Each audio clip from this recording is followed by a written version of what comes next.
से रिलेटेड है कि जो भी फाइनेंशियली लॉस या गेन या जो भी ट्रांजेक्शन होती है वो सारी, जिसको हम पैसे में कन्वर्ट कर सकते हैं, एक्सप्रेस कर सकते हैं, वो सारी टर्म्स जो है रिकॉर्ड की जाती है। फॉर एग्जाम्पल, अगर किसी मैनेजर का झगड़ा होता है तो उस झगड़े की वजह से जो नुकसान हुआ वो, क्योंकि हम उस नुकसान को मॉनेटरी टर्म में कैलकुलेट नहीं कर सकते, इसीलिए जो वो रिकॉर्ड नहीं किया जाएगा झगड़ा।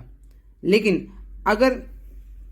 अगर कोई मशीन स्टॉप होने की वजह से उस पर डे जो मशीन प्रोडक्शन करती है वो जो स्टॉप होता है तो हम जो है वो कैलकुलेट कर लेते हैं। ठीक है। नेक्स्ट है recording in term of money. ये मैंने अभी बता दिया आपको कि जो है सभी ट्रांजेक्शंस को मनी के रूप में ही रिकॉर्ड किया जाता है। जैसे अगर कंपनी में कोई भी फर्नीचर है, टेबल है या जो भी है, एसी है, सबकी वैल्यू लगाई जाती है और उसी को जो है उन वैल्यू के ऊपर जो है बैलेंस शीट में शो किया जाता है। नेक्स्ट है क्लासीफाइंग। अब देखो क्वेश्चन ऐसे भी बन जाता है कई बार कि वो पूछ लेता है कि रिकॉर्डिंग किस में करते हैं। ठीक है, तो रिकॉर्डिंग किस में करते हैं? जर्नल में करते हैं। ठीक है, फिर वो कहता है कि क्लासीफाइंग किससे रिलेटेड है? तो क्लासीफाइंग रिलेटेड है लेजर से। ठीक है, तो इस तरीके से क्वेश्चन घुमा के भी पूछ सकता है। ऐसे नहीं आप ये मत सोचो कि ये सिंपल है और यहां से कुछ नहीं आएगा। कई बार क्वेश्चन सिंपल में से ही ऐसे घुमा के पूछता है कि हमें खुद कंफ्यूजन हो जाता है कि ये चीज किससे रिलेटेड थी। तो क्लासीफाइंग का रिलेशन जो है किससे है? लेजर से है। ठीक है, एक बुक जिसके अंदर वेरियस अकाउंट ओपन किए जाते हैं उसको क्या बोलते हैं? लेजर बोलते हैं। इसके अंदर separate accounts are open in the ledger in the name of each person, whether चाहे कस्टमर हो चाहे सप्लायर हो। इसके अंदर जो है सभी अकाउंट्स के लिए सेपरेट जो है अकाउंट खोले जाते हैं और सबकी चाहे वो पर्सनल अकाउंट हो, चाहे वो नॉमिनल अकाउंट हो और चाहे वो हमारे रियल अकाउंट हो। ठीक है, जिसके फिर रिलेटेड ट्रांजेक्शन जो है उन अकाउंट्स में लिखी जाती है। नेक्स्ट है समराइजिंग। समराइजिंग का रिलेशन है हमारे ट्रायल बैलेंस और फर्दर जो है हमारे फाइनल अकाउंट से। तो सबसे पहले जो है ट्रायल बैलेंस बनाया जाता है। जो भी लेजर अकाउंट्स के बैलेंसेज होते हैं उनकी मदद से जो है हम ट्रायल बैलेंस बनाते हैं। और after this with the help of trial balance trading and profit and loss account and balance sheet जो है प्रिपेयर की जाती है, जिसकी मदद से हम ट्रेडिंग अकाउंट की मदद से हम क्या निकाल सकते हैं? ग्रॉस प्रॉफिट और gross loss during the year. और प्रॉफिट एंड लॉस अकाउंट की मदद से हम क्या निकाल सकते हैं? नेट प्रॉफिट और net loss during the year. और बैलेंस शीट की मदद से हम जो है financial position of the business हम जान सकते हैं। सो ये हमारा हुआ समराइजिंग। समराइजिंग मीन्स जितने भी लेजर्स अकाउंट हमने बनाए डिफरेंट, अब उन अकाउंट्स में एन नंबर्स ऑफ ट्रांजेक्शन्स हमने लिखी है। सपोज करो परचेज अकाउंट है, परचेज अकाउंट में हमने बहुत सारे पूरे साल भर कितनी परचेजेस की है वो सब लिखी है, राइट। तो लेकिन अब हम इतनी ऐसे बल्क में हम कभी भी शो नहीं करते। हम उसका जो बैलेंस होता है ना टोटल, सिर्फ उस बैलेंस को ही लेकर हम आगे चलते हैं और बैलेंस की मदद से ही जो है हम आगे अपने फाइनल अकाउंट्स प्रिपेयर करते हैं। क्योंकि हम डिटेल्स ट्रांजेक्शन्स जो है आगे लेके नहीं जा सकते, नहीं ले जा सकते हैं, क्योंकि उससे क्या है कि चीज़ें हौच-पौच हो जाएगी, राइट। बहुत ज़्यादा बल्क में भी हो जाएगी और मिसमैनेज भी हो जाएगी। सो इसीलिए जो समराइजिंग करना बहुत ज़रूरी है। उसके बाद है कि प्रोसेस ऑफ द अकाउंटिंग, यानी कि अकाउंटिंग का प्रोसेस कहाँ से शुरू होता है। जैसे कि हमने पढ़ा, सबसे पहले बिजनेस क्या करता है? ट्रांजेक्शन करता है। ठीक है, चाहे वो खरीद रहा हो, चाहे वो सैलरी बांट रहा हो, चाहे वो सेल कर रहा हो, सबसे पहले ट्रांजेक्शन होती है। फिर उन ट्रांजेक्शन्स को रिकॉर्ड किया जाता है।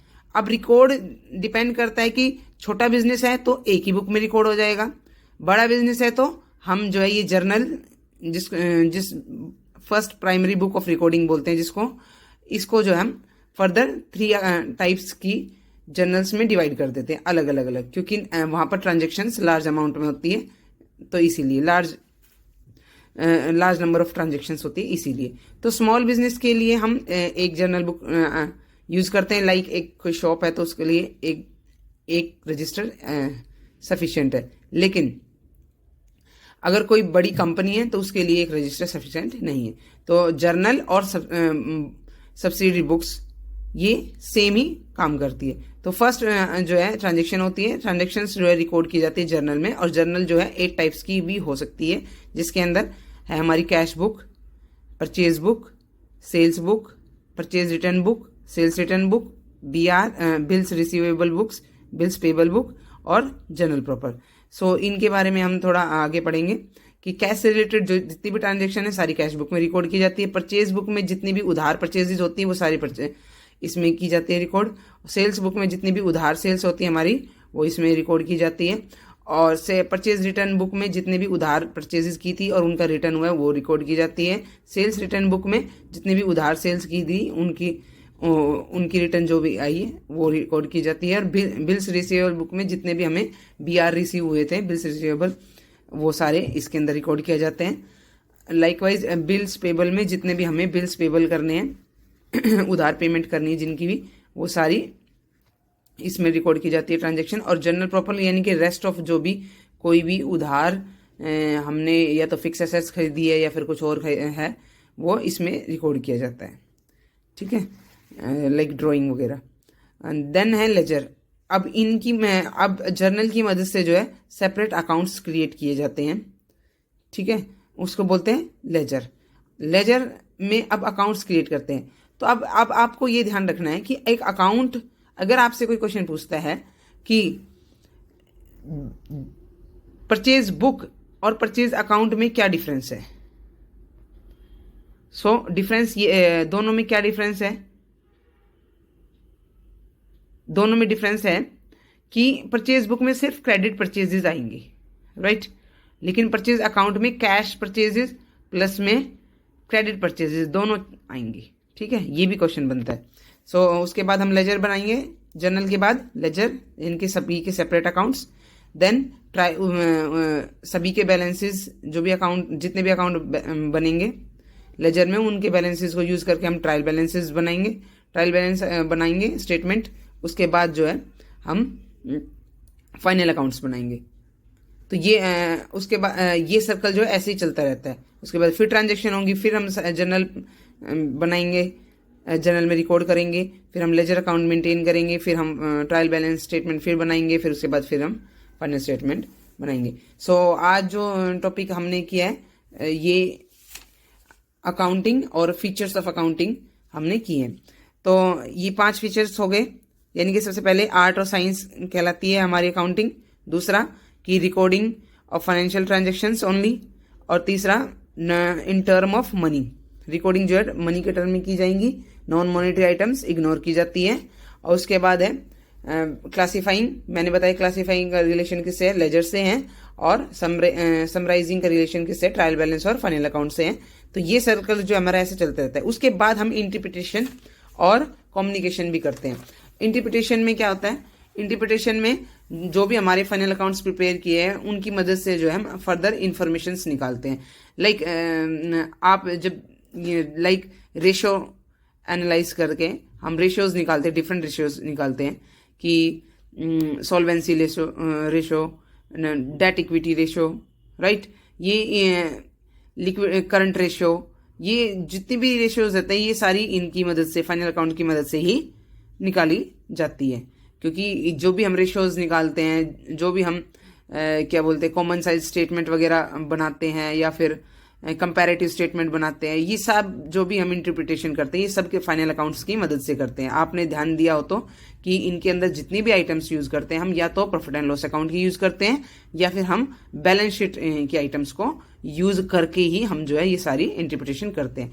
तो इंटरप्रिटेशन करना 6th पॉइंट है। और 7th पॉइंट है कम्युनिकेशन। कम्युनिकेशन में मैंने बताया आपको रिपोर्टिंग, पब्लिशिंग द जो है परफॉर्मेंस ऑफ द बिजनेस, ये जो है जो कि हेल्पफुल है किसके लिए, the users of the business. Users आपको पता है इंटरनल भी होते हैं एक्सटर्नल भी होते हैं। इंटरनल में कौन है, कंपनी की मैनेजमेंट है, ऑनर है, और जो है एक्सटर्नल में हमारे कौन आएंगे, एक्सटर्नल में हमारे creditors, employer, customer, government, supplier, right. इसमें एक क्वेश्चन कई बार आ जाता है कि जो है एम्प्लॉई जो है इंटरनल यूजर है या एक्सटर्नल है। एम्प्लॉई को जो है अगर एम्प्लॉई मैनेजमेंट से रिलेटेड है तो वो इंटरनल में आ जाएगा। अगर एम्प्लॉय जो है मतलब अगर एम्प्लॉय अगर मैनेजर है, मैनेजमेंट में है, तो वो इंटरनल यूजर में आ जाएगा।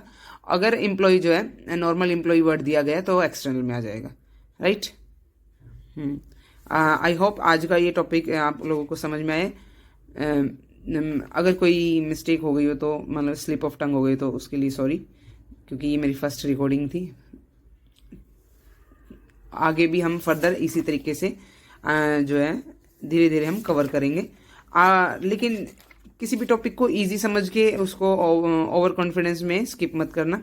हर एक टॉपिक से क्वेश्चन ऐसे पूछते हैं कि आप वो इजी ही नहीं कर पाओगे, और उसी का रिग्रेट फिर सबसे ज़्यादा होता है। डिफिकल्ट तो हर कोई नहीं कर पाता है, लेकिन इजी अगर कोई नहीं कर पाता है तो उसके लिए दुख सबसे ज़्यादा होता है। और अगर आप मेरे साथ बने रहेंगे तो पक्का जो है एस्टेट 2024 की मैं गारंटी लेती हूँ कि आपके जो 60 मार्क्स का जो सब्जेक्ट आएगा उसका 90% एंड अबव आप स्कोर जो है करोगे ही करोगे।